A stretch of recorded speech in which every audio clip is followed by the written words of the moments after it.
আজকে আমরা এমন একটি প্রশ্ন নিয়ে চিন্তা করব যা প্রতিটি মানুষের জীবনের সাথে গভীরভাবে জড়িত। আমরা কেন আল্লাহর ইবাদত করব?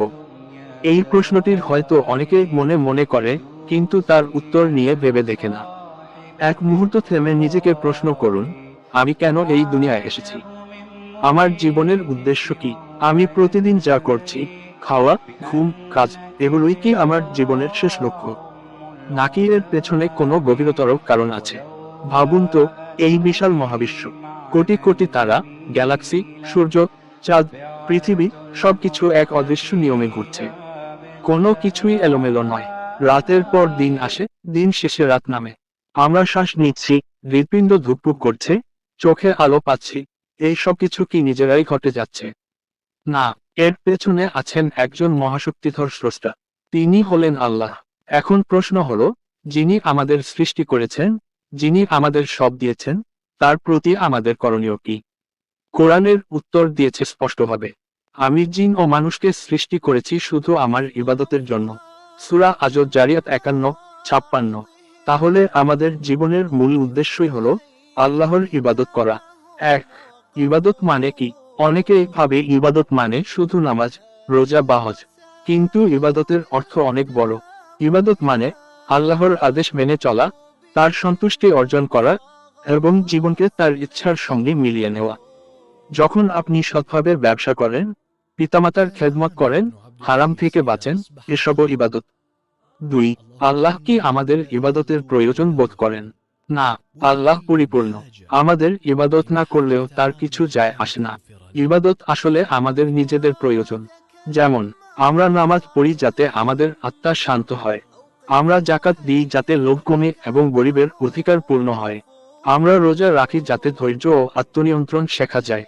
তিন, ইবাদত না করলে কি হয়? যে মানুষ আল্লাহকে ভুলে যায়, সে হয়তো দুনিয়ায় অনেক কিছু পায়, টাকা, খ্যাতি, ভোগবিলাস, কিন্তু তার অন্তরে এক শূন্যতা থাকে।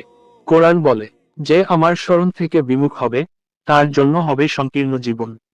সূরা তাহা 20-124। চার, মৃত্যুর বাস্তবতা। ভাবুন, একদিন হঠাৎ আপনার হৃৎপিণ্ড থেমে যাবে। আপনি যত বড় হন না কেন, আপনার দেহকে সাদা কাপড়ে জড়িয়ে মাটির নিচে রেখে আসা হবে।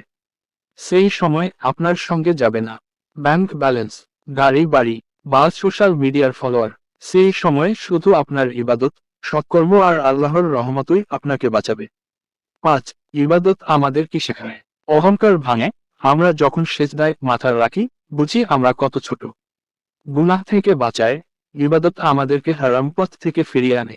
হৃদয়কে পরিশুদ্ধ করে। ইবাদত ছাড়া মানুষের ভেতর রাগ, হিংসা, লোভ জমে যায়। দুঃখে সান্ত্বনা দেয়। জীবনের কষ্টগুলো সহজে সহ্য করা যায়, কারণ আমরা জানি সবকিছু আল্লাহর ইচ্ছায়। ছয়, আজকের সমাজ ও আমাদের অবহেলা। আজ আমরা প্রযুক্তি, উন্নতি, ক্যারিয়ার, সবকিছুর পিছনে দৌড়াচ্ছি। কিন্তু প্রশ্ন করুন, এই দৌড়ের শেষ কোথায়? যদি আল্লাহকে ভুলে যাই, তবে আমরা হয়তো দুনিয়ায় বড় কিছু হব, কিন্তু আখিরাতে সম্পূর্ণ নিঃস্ব হয়ে যাব। সাত, কিভাবে ইবাদতের দিকে ফিরব? এক, প্রতিদিন 5 ওয়াক্ত নামাজকে জীবনের অংশ বানান। 2, ছোট ছোট গুনাহ ত্যাগ করুন। 3, কোরআন পড়ার অভ্যাস করুন।